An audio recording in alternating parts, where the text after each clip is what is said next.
BE BTech degree examination April May 2025 second semester Electronics and Communication Engineering EC 3251 circuit analysis ஒரு part C question பார்க்கலாம். Using nodal analysis estimate the voltages at node A அடுத்து node B and node C with respect to the reference node shown by the ground symbol shown in figure.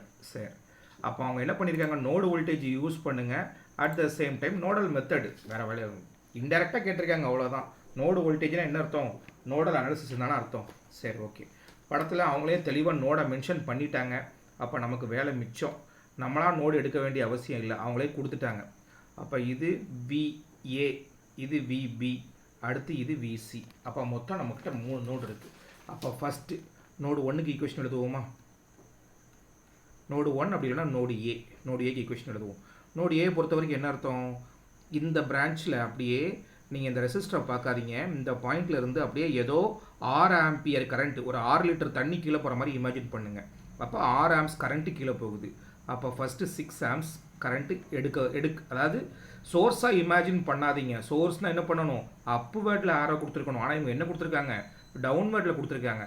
அப்போ இங்கே ஏதோ ஒரு load இருக்குது, அந்த load என்ன பண்ணுது, 6 ஆம்ஸ் கரண்ட்டாக வாங்கிக்குது. எங்கேருந்து, இந்த நோடுலேருந்து வாங்கிக்கிடுது. புரியுதா, அதான் மீனிங். அதே மாதிரி இந்த 15 ஓமில் எவ்வளவு கரண்ட் இருக்குன்னு எனக்கு தெரியாது, அதுவும் வாங்குது. இந்த ரெசிஸ்டர் எவ்வளவு கரண்ட் வாங்குதுன்னு என்னால் சொல்ல முடியாது.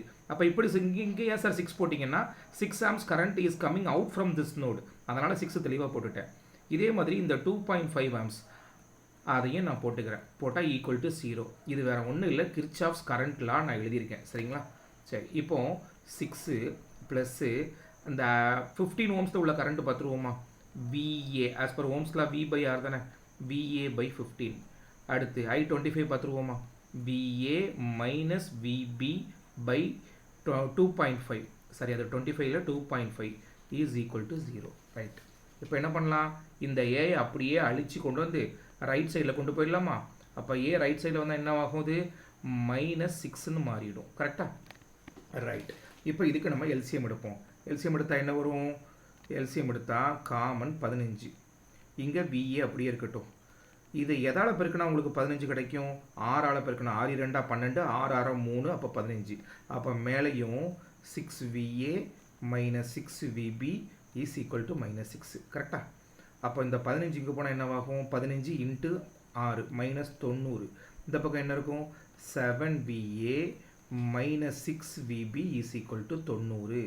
அப்போ நமக்கு ஃபஸ்ட் ஈக்குவேஷன் என்ன கிடச்சிருக்கு, 7VA minus 6VB is equal to -19 நமக்கு கிடச்சிருக்கு. சரிங்களா, ஓகே. இப்போ அடுத்து ரெண்டாவது ஈக்குவேஷனுக்குள்ளே போகலாம். ரெண்டாவது ஈக்குவேஷன் என்ன, நோடு பி. நோடு பி, சரி. நோடு பியில் என்னெல்லாம் இருக்குது பாருங்கள், ஒரு 20 ஓம் ரெசிஸ்டர் இருக்குது. அப்போ கரண்ட் ஃப்ளோயிங் த்ரூ 20 ஓம் ப்ளஸ் கரண்ட் ஃப்ளோயிங் த்ரூ 6 ஓம் ப்ளஸ் கரண்ட் ஃப்ளோ, அதாவது நீங்கள் எந்த நோடை பார்க்குறீங்களோ அந்த நோடு கூட என்னென்ன ரெசிஸ்டர் கனெக்ட் ஆகிருக்குன்னு மட்டும் பார்த்தா போதும். நோடில் இருந்து வெளியில் போகிற மாதிரி மட்டும்தான் நீங்கள் கரண்ட் டைரக்ஷன் இமேஜின் பண்ணணும். Current flowing through 2.5 ohm is equal to 0. புரியுதா, இது எழுதிட்டிங்கன்னா அடுத்த ஸ்டெப்பு ஈஸி. ஸோ அடுத்து என்ன பண்ண போகிறோம், ஆஸ் பர் ஓம்ஸில் I ஈக்குவல் டு V/R. இங்கே என்ன இருக்குது, VB by 20. அடுத்து ப்ளஸ்ஸு 6 ஓம் பாருங்கள், 6 ஓம்ங்கிறது VAக்கும் VBக்கும் VCக்கும் நடுவில் இருக்குது. இப்போ நான் எழுதுகிற நோடு எது, B. அப்போ அந்த வோல்டேஜுக்கு தான் நான் ப்ரையாரிட்டி கொடுக்கணும், மற்ற வோல்டேஜ் கொடுக்கக்கூடாது. அப்போ plus VB minus VC by 6. இதே மாதிரி 2.5 பாருங்கள், 2.5 பிக்கும் ஏக்கும் நடுவில் இருக்குது. ஆனால் நம்ம B பாயிண்ட்டுக்கு தான் ப்ரையாரிட்டி கொடுப்போம், A பாயிண்ட்டு கொடுக்க மாட்டோம். அப்போ VB minus VA divided by 2.5 is equal to 0. சரி, இப்போ இதுக்கு எல்சிஎம் எடுத்துடலாமா. இதுக்கு எல்சிஎம் எப்படி எடுக்க, 30 எடுத்துக்கலாமா. 30 எடுத்தால் நான் என்ன பண்ணுறேன், இதை 1.5ஆல் பெருக்கிறேன். 1.5 VB ப்ளஸ்ஸு 5 VB, ஏன்னா மேலேங்களே 5ஆல் கீழே 5ஆல் பெருக்குன்னா 30 வந்துடும். அப்போ 5 VB மைனஸ் 5 VC. இது என்ன பண்ணலாம், 12ஆல் பெருக்கிக்கலாமா. 12 VB minus 12 VA is equal to 0. இந்த 30 இங்கே வந்தால் என்ன ஆகும், 0 இன்ட்டு எனிதிங் 30. அப்போ அதுவும் காணாமல் போயிடும். அப்போ ஃபஸ்ட்டு விஏ என்ன இருக்குது மைனஸ் 12 VA.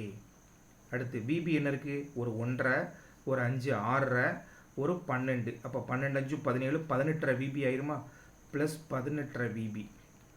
அடுத்து மைனஸ் 5VC ஈக்குவல் டு 0 ஆயிருமா. அப்போ ஏற்கனவே ஒன்று கண்டுபிடிச்சோம் நோடு ஏக்கு. அடுத்து இப்போ நோடு பிக்கு ஈக்குவேஷன் நம்பர் 2 ஆயிடுச்சு. என்ன பண்ணுறேன்னு புரியுதா? ஃபஸ்ட்டு வி எழுதிட்டேன், அடுத்து விபி விபி விபி 3 டேர்ம் இருக்குது, அடுத்து விசி எழுதியாச்சு. இப்போ மிச்சம் என்ன இருக்குது நோடு சி மட்டும்தான் இருக்குது. அப்போ நோடு சிக்கு வருவோமா? சரி, நோடு சி பொறுத்த வரைக்கும் 2.5 ஆம்ஸ். நல்லா பாருங்கள், இங்கே 2.5 ஆம்ஸ் என்ன ஆகுது 2.5 ஆம்ஸ் நோட நோக்கி வருது. அப்போ அது வந்து கரண்ட் சோர்ஸு. அப்போ அதுதான் பிரிய போகுது. எங்கே பிரிய போகுது?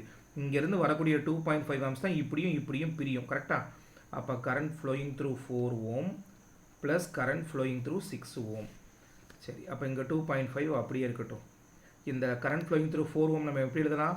ஆஸ் பர் ஓம்ஸில் I = V/R. அப்போ VC/4. ஆனால் 6 ஓம் விசிக்கும் விபிக்கும் நடுவில் இருக்குது. நம்ம எழுதுகிற நோடு எது? சி. அப்போ எந்த நோடுக்கு நான் ப்ரையாரிட்டி கொடுக்கணும்? சிக்கு தான் ப்ரையாரிட்டி கொடுக்கணும். அப்போ விசி மைனஸ் விபி/6 ஆயிருமா? புரியுதா? இப்போ இதுக்கு எல்சிஎம் எடுத்துருவோமா? எல்சிஎம் எடுத்தால் என்ன கிடைக்கும் உங்களுக்கு? 6 × 4. அப்போ 12 எடுத்துக்கலாமா? 12 3VC + 2VC - VB = 2.5. அப்போ 12 × 2 12 2 24 12 6 6 அப்போ 30 ஆயிரும். சரி, அப்போ ஈக்குவல் டு 30. அடுத்து இங்கே என்ன இருக்குது? Minus V B. விஏ இல்லை, மைனஸ் விபி. வேறு என்ன இருக்குது? இங்கே 2VC + 3VC + 5VC = 30. சரியா? இப்போ என்ன பண்ணுங்கள், நீங்கள் கேல்குலேட்டர் எடுத்துக்கோங்க, சயின்டிஃபிக் கேல்குலேட்டர். ஈக்குவேஷன் மோடுக்கு போங்க. ஈக்குவேஷன் மோடில் போட்டுட்டு 3 வேரியபிள்ஸ் சூஸ் பண்ணிக்கோங்க.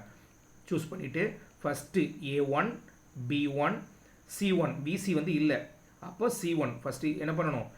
A1 வந்து 7, B1 வந்து -6, C1 வந்து 0, D1 வந்து -90. கரெக்டாக? இதை ஃபீட் பண்ணிக்கோங்க. அடுத்து A2 வந்து -12, அடுத்து B2 வந்து 18.5, அடுத்து C2 வந்து -5, அடுத்து D2 வந்து 0. இதை என்டர் பண்ணுங்கள். அடுத்து A3 வந்து 0, ஏன்னா VAவோட கோஎஃபிஷியன்ட் இல்லை. அடுத்து B3யோட கோஎஃபிஷியன்ட் -1, அடுத்து C3யோட கோஎஃபிஷியன்ட் 5, தட் இஸ் விசியோட கோஎஃபிஷியன்ட். அடுத்து D3 வந்து 30. போட்டு ஈக்குவல் அடிங்க. ஃபஸ்ட்டு உங்களுக்கு கிடைக்கக்கூடியது எக்ஸ்ன்னு கிடைக்கும். எக்ஸுங்கிறது வேறு ஒன்றும் இல்லை, VA நோடு வோல்டேஜ். அது எவ்வளோ உங்களுக்கு கிடைக்கும்? VA is equal to 38.27. அடுத்து VB கிடைக்கும் 29.655. அடுத்து VC கிடைக்கும் 17.862 வோல்ட். ஸோ இதோட இந்த ப்ராப்ளம் முடியுது.